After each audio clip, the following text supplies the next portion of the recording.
안녕하세요. 저는 경기도 용인에 살고 있는 올해로 46이 된 평범한 여자입니다. 지금은 작은 국밥집을 운영하고 있어요. 새벽 5시에 일어나서 사골을 끓이고 오전 11시에 문을 열어서 오후 3시면 문을 닫는 그런 작고 조용한 가게예요. 가게 이름은 제 이름 한 글자를 따서 지었어요. 아무도 기억 못하는 이름이지만 저한테는 세상에서 제일 예쁜 이름이에요. 오늘 이 이야기를 꺼내기까지 시간이 꽤 걸렸어요.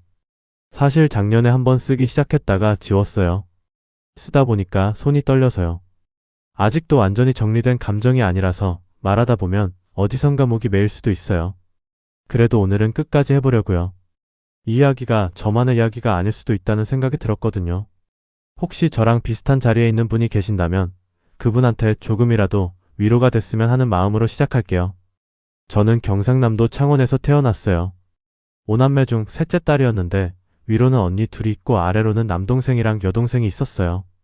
아버지는 작은 인쇄소를 하셨고 어머니는 어머니대로 부업으로 뜨개질을 하셨어요. 넉넉하진 않았지만 시끄럽고 따뜻한 집이었어요.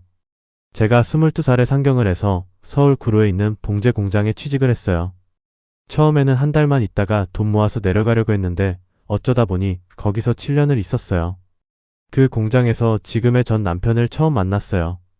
전 남편 이름은 김준석이에요. 거래처 영업사원으로 공장에 드나들다가 저랑 눈이 맞았거든요. 처음 봤을 때는 인상이 좀 평범하다고 생각했어요.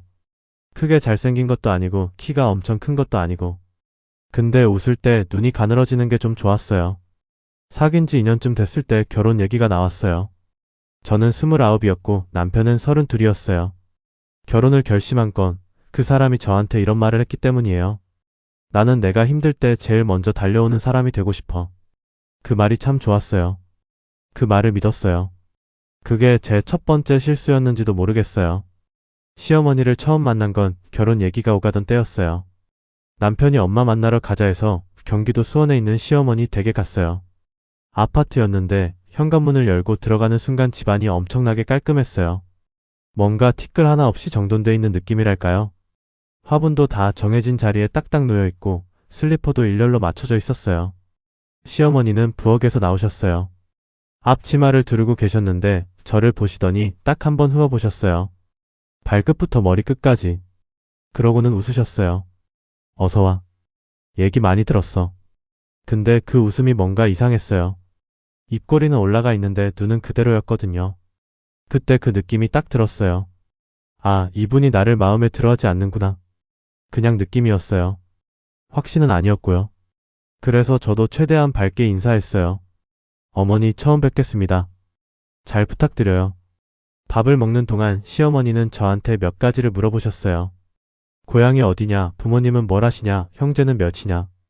저는 차근차근 대답했는데 아버지가 인쇄소를 하신다고 했을 때 시어머니 표정이 아주 살짝 굳었어요. 그것도 그냥 느낌이었어요. 그때는 그냥 넘어갔어요. 식사가 끝나고 나서 남편이 잠깐 화장실 간 사이에 시어머니가 저한테 조용히 말씀하셨어요. 준석이가 원래 눈이 좀 높은 애야. 근데 본인이 선택한 거니까 내가 뭐라 하겠어. 저는 그 말이 무슨 뜻인지 바로 알아들었어요. 내가 준석이 기준에 못 미친다는 말이었거든요. 그래도 저는 웃었어요. 제가 많이 부족하지만 열심히 하겠습니다. 차를 타고 돌아오는 길에 남편한테 말했어요. 어머니가 나를 별로 안 좋아하시는 것 같아. 남편이 웃으면서 말했어요. 왜? 엄마가 뭐라고 했어? 원래 낯을 좀 가리셔. 친해지면 달라져. 저는 그 말을 믿었어요. 열심히 하면 달라질 거라고요. 결혼식은 그해 가을에 올렸어요. 작은 식장에서 했어요. 시어머니 측에서 하객이 꽤 많았고 저희 가족은 창원에서 올라왔는데 가족끼리만 왔어요. 피로연 끝 무렵에 시어머니가 저희 어머니한테 이런 말씀을 하셨대요. 나중에 우리 어머니한테 들었어요. 딸이 참 수더분하게 생겼네요. 준석이가 워낙 소탈한 아이라서. 수더분하다는 말이 칭찬인지 아닌지 우리 어머니는 집에 내려가서도 그게 마음에 걸리셨다고 했어요. 그게 다 이유가 있었던 거더라고요. 나중에서야 알았지만요. 결혼하고 나서 용인에 작은 전세를 얻었어요. 방 2개짜리 아파트였는데 남편 회사 지원금이랑 제가 모아둔 돈 합쳐서 겨우 맞췄어요. 결혼하고 딱 1년이 지났을 때 남편 회사에서 지방 영업 전담 발령이 났어요. 부산, 대구, 광주를 순환하는 일이었어요.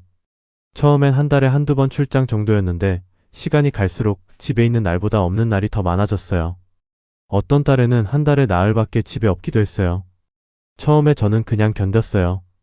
회사 일이니까요. 그리고 솔직히 저도 마트 파트타임을 나가고 있었으니까 낮 시간에는 그렇게 외롭지 않았어요. 근데 저녁이 문제였어요. 텅 빈 집에 혼자 들어오면 불도 안 켜진 거실이 너무 컸어요. 밥을 혼자 해서 혼자 먹고 혼자 TV 보다가 혼자 자는데 그게 며칠은 괜찮은데 몇 달이 되니까 힘들더라고요. 그때 시어머니가 전화를 하셨어요. 며느리 준석이 없을 때 혼자 있으면 적적하지 않아? 내가 옆에 좀 있어줄까? 나도 요즘 혼자 있기가 좀 쓸쓸해서. 저는 그 전화가 진심으로 기뻤어요. 시어머니가 그런 말씀을 해주신다는 게 고마웠고 낯선 동네에서 의지할 어른이 생긴다는 게 안심이 됐어요. 그래서 흔쾌히 그러세요, 어머니 했어요. 시어머니가 짐을 싸들고 오신 날 저는 방을 깨끗이 치우고 새 이불도 사다 놨어요. 좋아하신다는 단호박도 쪄놨고요. 시어머니가 들어오시면서 방을 둘러보시더니 잘했네 하고 짧게 말씀하셨어요. 그 짧은 칭찬이 그때는 그렇게 좋았어요. 인정받은 느낌이요. 처음 몇 달은 정말 괜찮았어요. 제가 마트 일 나가고 오면 저녁에 차려져 있고 시어머니가 집에 계시니까 빈집이 무섭지 않았어요. 주말에는 같이 시장도 가고 같이 드라마도 봤어요. 어느 날 저녁에는 시어머니가 저한테 이렇게 말씀하셨어요. 며느리 처음에 준석이가 너 데려온다고 했을 때 솔직히 내가 탐탁지 않았어. 근데 같이 살아보니까 나쁘지 않네. 나쁘지 않다는 말이 그때 제 귀에는 엄청난 칭찬으로 들렸어요. 지금 생각하면 웃기지만 나쁘지 않다는 게 칭찬이었다니요. 그렇게 반년쯤 지났을 때부터 아주 조금씩 달라지기 시작했어요. 처음 이상하다고 느낀 건 부엌 일 때문이었어요. 시어머니가 오시고 나서 한 달쯤 됐을 때 제가 마트 일을 마치고 들어왔는데 부엌이 그대로였어요. 시어머니는 방에서 TV를 보고 계셨고요. 저는 피곤해도 그냥 밥을 했어요. 시어머니가 하루 종일 집에 계셨으니까 당신도 피곤하실 거라고요. 그런데 그 다음날도 마찬가지였어요. 저는 조심스럽게 여쭤봤어요. 어머니 혹시 오늘 어디 불편하세요? 제가 부엌 일 다 할 테니까 말씀만 해주세요. 시어머니가 뭐라고 하셨는지 아세요? 내가 왜 며느리 집에서 밥을 해야 해? 그건 며느리 일이지. 그 말을 듣고 저는 아무 말도 못했어요. 그렇구나. 그게 맞는 말인가? 잠깐 그렇게 생각했어요. 근데 지금 생각해보면 이상하죠. 시어머니가 계시는 집에서 생활하시면서 부엌 일을 전혀 안 하시는 게 당연한 건지. 그때 저는 그걸 따지지 못했어요. 따지는 사람이 아니었거든요. 그냥 했어요. 마트 일 마치고 와서 저녁 짓고 설거지하고 시어머니 방 청소도 제가 했고 빨래도 같이 돌렸어요. 한 번은 시어머니가 당신 흰 속옷을 제가 같이 돌린 게 마음에 안 드신다고 본인 빨래는 따로 하라고 하셨어요. 흰 거는 따로 돌려야 해. 같이 하면 때가 배. 저는 알겠어요 하고 그때부터 빨래를 2번씩 돌렸어요. 그것도 뭐 작은 일이라면 작은 일이에요. 근데 이런 작은 것들이 매일매일 쌓이기 시작했어요. 된장찌개 간이 약하다. 제가 쉬는 실내화가 거실에 나와 있다. 제가 사온 화장품 냄새가 싫다. 제가 쓰는 수건을 당신 수건 옆에 걸어뒀다. 하나하나는 다 사소해요. 근데 그게 하루도 빠짐없이 계속되면 아침에 눈을 떴을 때부터 뭔가 잘못할 것 같은 느낌이 들어요. 그게 제일 힘들었어요. 뭘 해도 틀릴 것 같은 느낌이요. 남편한테 말하고 싶었어요. 근데 남편은 전화를 짧게 받았어요. 출장 중이라 항상 바빴거든요. 어느 날 용기 내서 말했어요. 준석 씨, 나 요즘 좀 힘들어. 어머니랑 같이 사는 게 생각보다 쉽지 않은 것 같아. 남편이 잠깐 침묵하더니 말했어요. 엄마가 뭐 어떻게 했는데? 엄마가 원래 표현이 좀 직접적이잖아.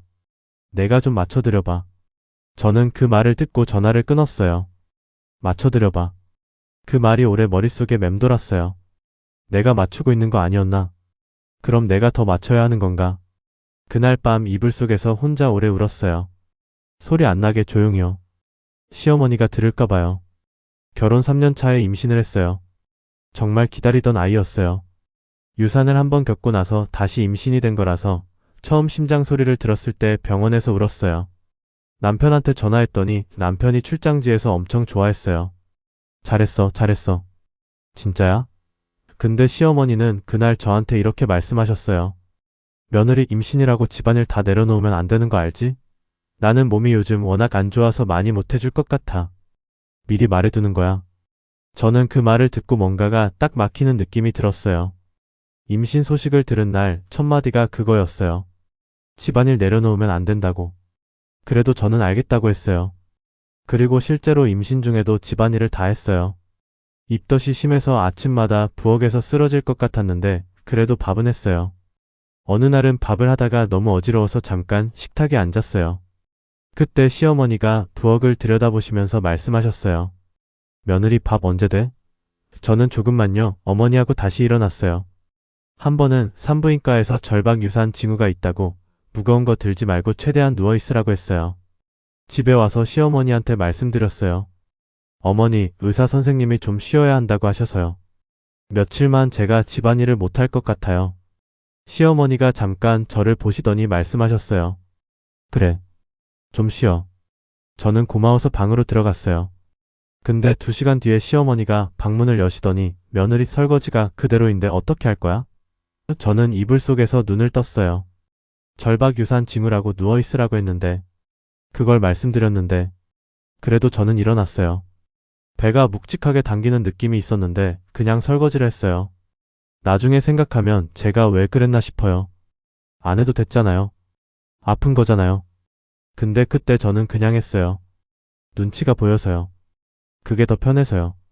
아이는 그해 12월에 태어났어요. 딸이었어요. 3.2kg의 눈이 까만 딸이었어요. 산부인과 분만실에서 아이를 처음 봤을 때 저는 그냥 엄청나게 울었어요. 아이가 귀여워서도 울고 너무 힘들었어서도 울었어요. 남편은 그날 출장지에서 차를 몰고 왔어요. 4시간을 달려왔는데 아이 얼굴 보고 남편도 울었어요. 그날 하루는 행복했어요. 근데 산후조리 기간이 문제였어요. 저는 친정에 내려가서 조리를 하고 싶었거든요. 어머니가 내려오라고 하셨거든요. 그 얘기를 꺼냈더니 시어머니가 이렇게 말씀하셨어요. 친정에서 산후조리를 해? 며느리가 아이 낳으면 시댁에서 조리하는 게 맞지. 내가 봐줄게. 저는 그 말을 듣고 망설였어요. 남편한테 눈치를 봤더니 남편이 말했어요. 그냥 여기서 하지 뭐. 엄마가 봐주신다잖아. 그렇게 시댁 아파트에서 산후조리를 했어요. 어머니는 창원에서 혼자 올라오셨다가 일주일 계시다 내려가셨어요. 그 일주일이 저한테는 너무 짧았어요. 어머니가 내려가시던 날 현관에서 꼭 안아주시면서 딸아 힘들면 전화해 하셨는데 저는 그 말에 또 울었어요. 어머니가 가시고 나서 보니까 시어머니가 아이를 봐주신다고 하셨는데 실제로는 하루에 2~3시간 정도였어요. 나머지 시간은 제가 다 안고 있었어요. 산후 몸이 채 회복도 안 됐는데 어느 날 새벽에 아이가 울어서 제가 일어나 달래고 있는데 시어머니 방에 불이 켜지더니 문이 열렸어요. 저는 기대했어요. 좀 도와주시러 나오시나 싶어서요. 시어머니가 말씀하셨어요. 며느리 애 울음소리가 너무 커서 내가 잠을 못 자겠어. 좀 어떻게 해봐. 그 말을 듣고 저는 아이를 더 꼭 안았어요. 아무 말도 안 하고 그냥 아이만 봤어요. 아이가 3살이 됐을 때 시어머니가 아이한테 말을 가르치기 시작하셨어요. 좋은 거면 좋았겠죠. 근데 이상한 말들이 있었어요. 어느 날 아이가 저한테 와서 이렇게 말했어요. 엄마, 할머니가 엄마는 아빠 없으면 아무것도 못한다고 했어. 3살짜리 아이가 그 말이 무슨 뜻인지 알고 한 말이 아니었어요. 그냥 들은 걸 그대로 말한 거였어요. 저는 그 말을 듣고 한동안 말을 못했어요. 아이한테, 3살짜리 아이한테 그런 말을 심어 놓으신 거잖아요. 저는 그날 처음으로 시어머니한테 직접 말씀드렸어요. 어머니, 아이한테 엄마 얘기를 그렇게 하시면 안 될 것 같아요. 시어머니가 저를 보시더니 말씀하셨어요. 내가 언제? 걔가 잘못 들은 거겠지. 너무 예민하게 굴지 마. 저는 더 이상 말을 못했어요. 그 뒤로도 비슷한 일이 몇 번 더 있었어요. 아이가 어린이집에서 돌아와서 저한테 이런 말도 했어요. 엄마, 할머니가 엄마는 살림을 못해서 아빠가 힘들다고 했어. 엄마, 할머니가 착한 사람은 말대꾸 안 한다고 했어. 아이는 그냥 들은 말을 그대로 전해주는 거잖아요. 그게 어떤 의도인지도 모르고요. 근데 저는 그 말들이 다 가슴에 꽂혔어요. 아이가 커가면서 그 말들을 진짜라고 믿게 되면 어쩌나 싶어서요. 한 번은 남편이 집에 있던 날 저녁을 먹다가 제가 음식간이 조금 강했어요. 시어머니가 숟가락을 탁 내려놓으시면서 말씀하셨어요. 준서가 이 집밥이 왜 이 모양이야? 내가 네 아버지한테 이런 밥 해준 적이 없는데. 남편은 그냥 웃으면서 넘어갔어요. 저도 아무 말 안 했어요. 근데 그날 밤에 혼자 방에서 엄청 울었어요.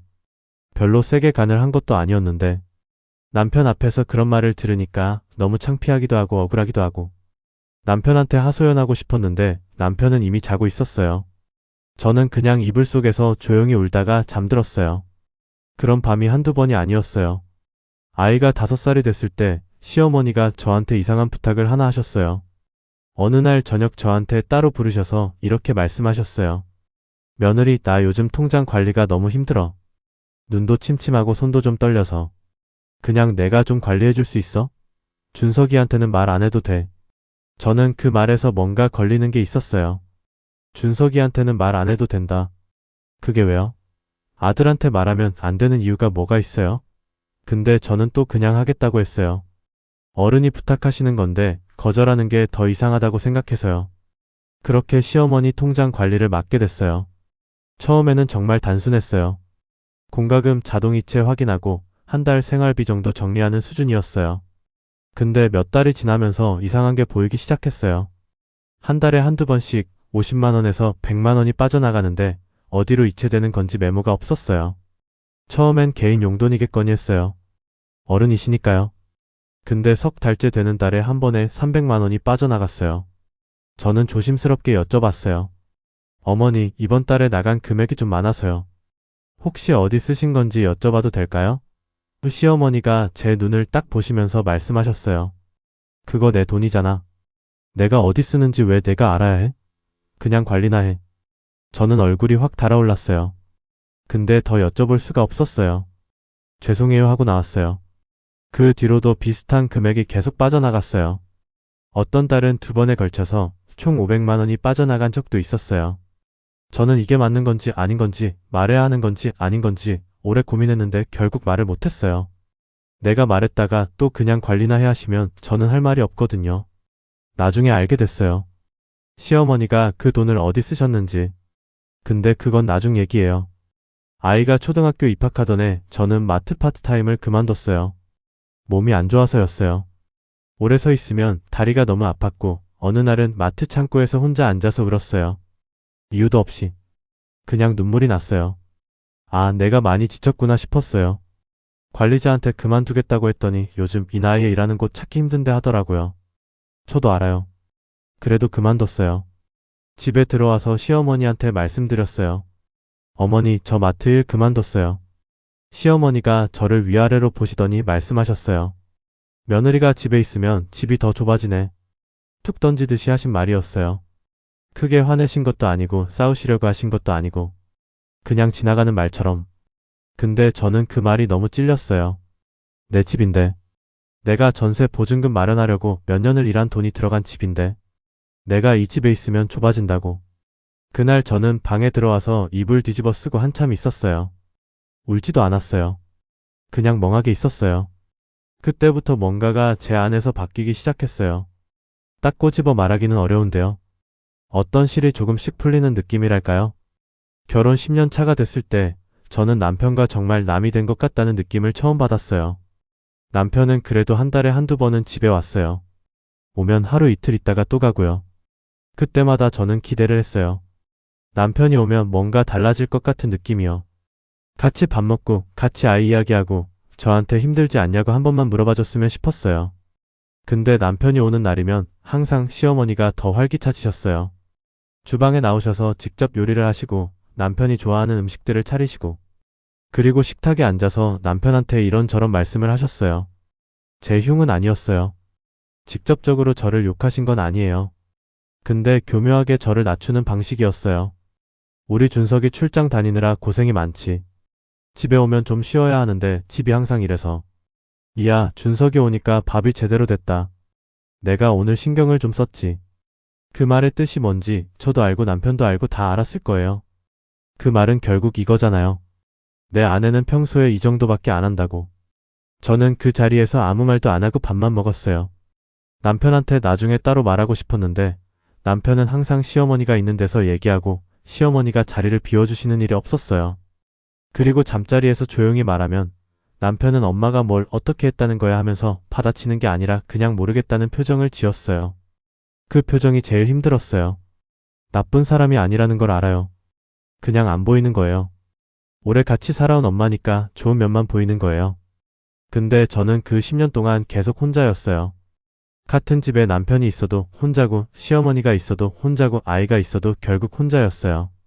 그 외로움이 제일 무거웠어요. 결혼 13년 차 아이가 중학교 2학년이 됐을 때예요. 어느 날 밤에 아이가 제 방에 들어왔어요. 중학생이 된 뒤로는 자기 방에서 자는 게 익숙해진 아이였는데 그날따라 들어오더니 제 옆에 누웠어요. 저는 자는 척하고 있다가 아이가 들어오니까 깼어요. 무슨 일 있어? 아이가 잠깐 있다가 말했어요. 엄마, 나 할머니 무서워. 저는 그 말에 심장이 내려앉는 것 같았어요. 왜? 무슨 일 있었어? 아이가 천천히 말했어요. 할머니가 나한테 그랬어. 엄마는 아빠 없으면 아무것도 못한다고. 엄마 같은 사람이 되면 안 된다고. 저는 그 말을 듣고 아무 말도 못했어요. 잠깐 천장을 봤어요. 아이한테, 제 딸한테 그 말을 하신 거예요. 저를 싫어하시는 건 이미 알았어요. 오래전부터 알았어요. 근데 아이한테까지. 아이가 클수록 그 말들이 쌓이면 제 딸이 엄마를 어떻게 볼지. 저는 아이한테 물었어요. 다른 말도 했어? 아이가 조금 머뭇거리다가 말했어요. 엄마가 능력이 없어서 아빠가 고생한다고. 그래서 아빠가 집에 못 오는 거라고. 저는 눈을 감았어요. 아이를 꼭 안아줬어요. 그런 말 신경 쓰지 마. 엄마가 엄마 일은 엄마가 알아서 해. 그렇게 말했어요. 목소리가 떨리지 않게 최대한 조심하면서. 아이가 잠드는 걸 확인하고 저는 그날 밤을 하얗게 샜어요. 생각이 너무 많이 들었어요. 그건 그로부터 딱 일주일 뒤였어요. 아침에 장을 보러 나갔다가 지갑을 두고 온 걸 알았어요. 편의점 앞에서 카드를 꺼내려다 없는 걸 알고 다시 집으로 걸어왔어요. 현관문을 살짝 열었어요. 거실에서 시어머니 목소리가 들렸어요. 전화 통화 중이셨어요.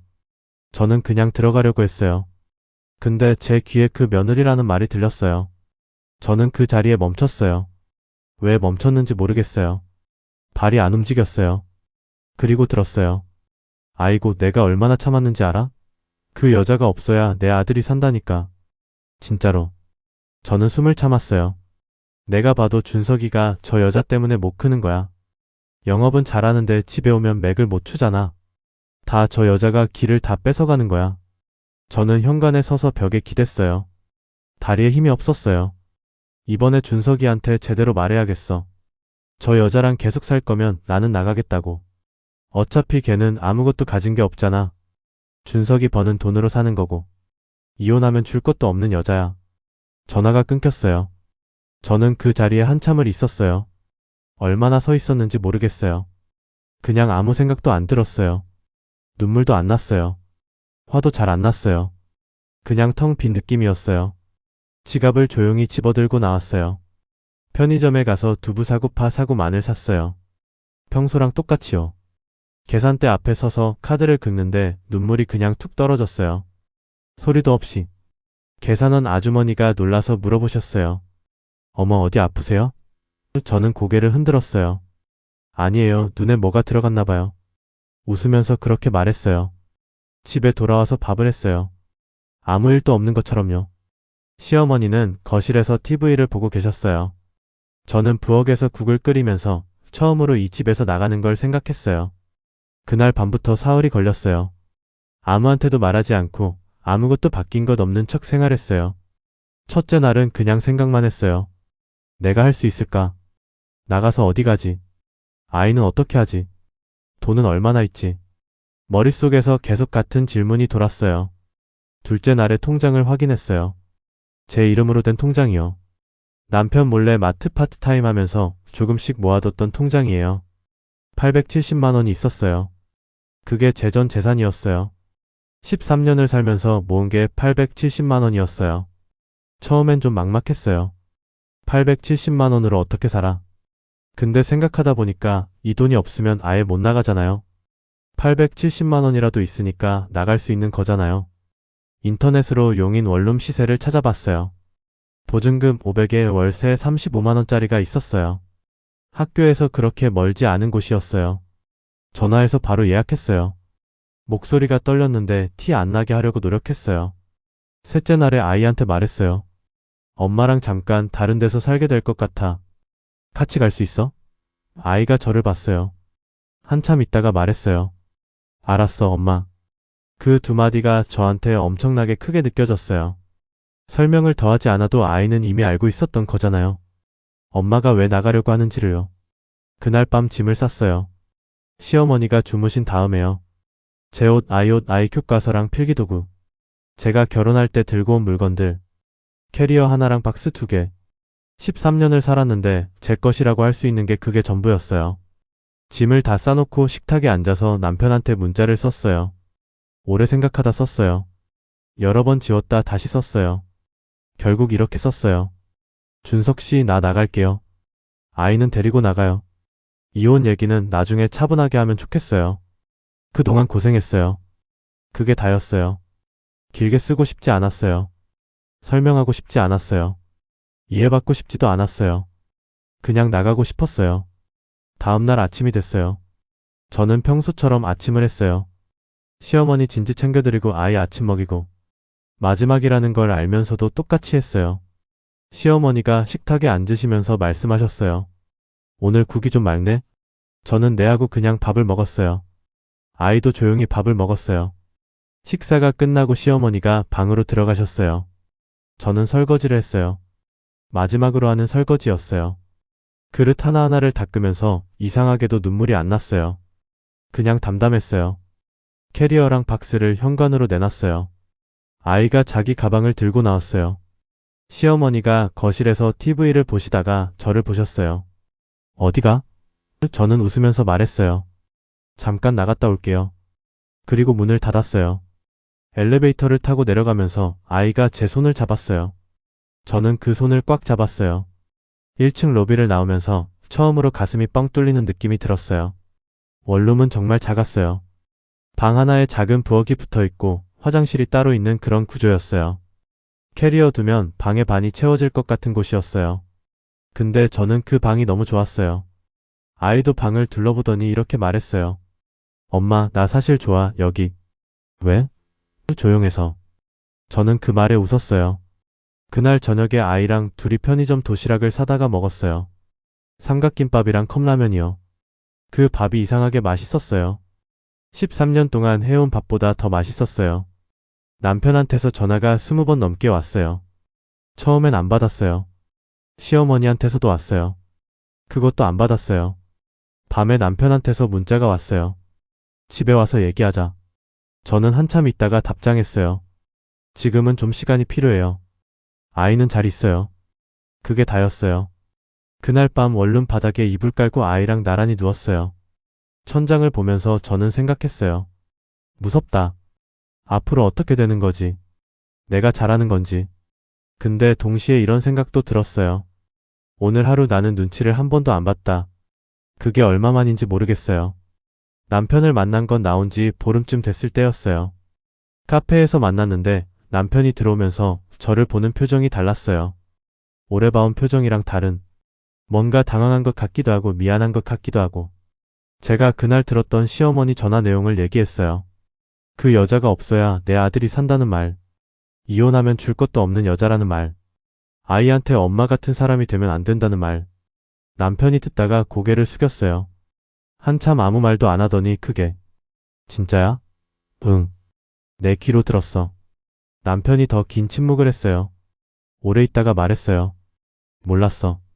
진짜로. 엄마가 그 정도인지 내가 몰랐어. 저는 그 말을 듣고 뭔가 복잡했어요. 화가 나기도 했고 조금 안쓰럽기도 했고.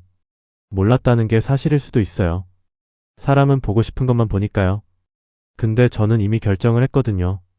사람이 달라졌다고 해서 제 선택이 달라지진 않는다고요.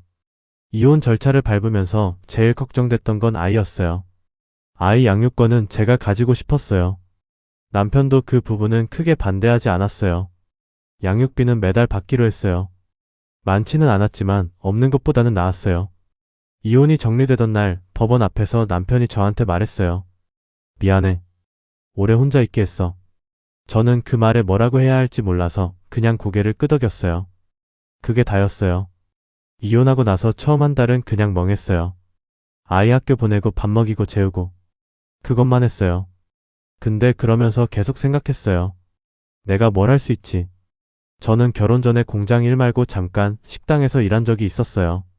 주방 보조였는데 그때 배운 게 있었거든요. 사골 끓이는 법이랑 된장찌개 제대로 끓이는 법이요. 어머니한테 전화했어요.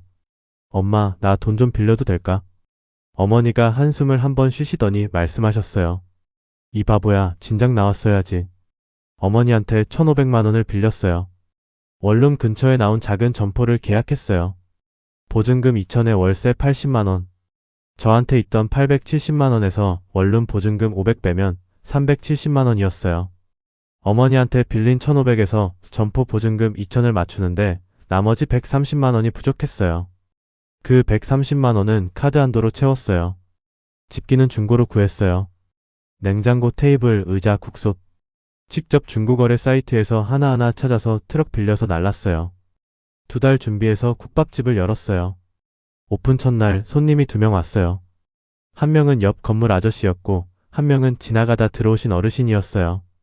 저녁에 가게 문 닫으면서 매출을 계산해 보니까 24,000원이었어요. 재료비도 안 나오는 금액이었어요. 그날 밤 아이가 물어봤어요. 엄마, 오늘 손님 많이 왔어? 응, 나름 왔지. 거짓말을 했어요. 가게를 연 첫 한 달은 정말 힘들었어요. 많은 날에는 10명, 적은 날에는 3명. 어떤 날은 2명도 안 왔어요. 재료비 내고 월세 내고 나면 손에 쥐는 게 없었어요. 어떤 달에는 마이너스였어요. 새벽 5시에 일어나서 사골 끓이고 11시에 문 열어서 3시에 닫고 다시 다음날 준비하고 혼자서 다 했어요. 몸이 너무 힘든 날은 마감하고 나서 주방 바닥에 주저앉은 적도 있어요. 내가 이걸 할 수 있을까? 이게 맞는 선택이었을까? 많이 흔들렸어요. 근데 어느 날 단골이 생기기 시작했어요. 인근 공장 직원들이 점심을 먹으러 오기 시작한 거예요. 한 명이 오더니 다음날 2명이 왔어요. 그 다음 주에는 4명이 왔어요. 그 중에 한 분이 저한테 이렇게 말씀하셨어요. 사장님, 여기 사골 국물이 진짜 진해요. 다른 데랑 달라요. 그 말이 그렇게 기뻤어요. 그 한마디가 저한테 엄청난 힘이 됐어요. 석 달 차가 됐을 때 점심에 자리가 찼어요. 전부 12자리였는데 그날 처음으로 12자리가 다 찼어요. 저는 주방에서 국을 퍼면서 눈물이 날 것 같았는데 꾹 참았어요. 손님들 앞에서 울면 이상하니까요. 6달 차에 처음으로 수익이 났어요. 생활비 빼고 남은 게 생겼어요. 많지는 않았어요. 그래도 처음으로 제 통장에 제가 번 돈이 남은 거였어요. 그날 문 닫고 혼자 주저앉아서 엄청나게 울었어요. 소리내서 울었어요. 13년을 울었던 것들을 다 쏟아낸 것 같았어요. 지금 이 가게를 연 지 만 3년이 됐어요. 직원은 아직 없어요. 혼자예요. 한 달 수익이 생활하기에 부족하지 않아요. 어머니 빚도 다 갚았어요. 원룸 보증금도 더 큰 데로 올렸어요. 아이는 고등학교 2학년이에요. 공부를 딱히 잘하는 편은 아닌데 밝고 잘 웃어요. 주말에 가끔 가게에 와서 설거지 도와주면서 엄마, 나 오늘 알바비 얼마야? 이러거든요. 그 표정이 너무 예뻐서 저는 항상 웃어요. 남편하고는 완전히 남이 됐어요. 아이 관련 연락은 가끔 되는데 그 이상은 없어요. 시어머니는 몇 달 전에 뇌졸중으로 쓰러지셨다는 얘기를 들었어요. 지금 요양원에 계신다고요. 그 소식을 듣고 뭔가 복잡했어요. 불쌍하기도 하고 여전히 서운하기도 하고. 찾아가지는 않았어요. 그건 제 몫이 아닌 것 같아서요. 오늘 이 이야기를 끝까지 해주셔서 감사해요. 긴 이야기였는데 끝까지 들어주셨다면 정말 감사한 거예요. 저처럼 오래 참고 계신 분이 계신다면 딱 한 가지만 여쭤보고 싶어요. 오늘 하루 눈치를 안 보셨나요? 저는 13년 동안 그 질문을 한 번도 안 했어요. 그냥 살았거든요. 지금 저는 힘들어도 매일 아침 새벽에 일어나서 사골 끓이면서 그 질문에 응이라고 대답할 수 있거든요. 그게 달라요. 정말로 달라요. 오늘도 저희 채널을 봐주셔서 감사합니다. 구독과 좋아요는 저한테 큰 힘이 돼요. 댓글로 여러분 이야기도 남겨주시면 다 읽을게요. 다음에 또 찾아올게요.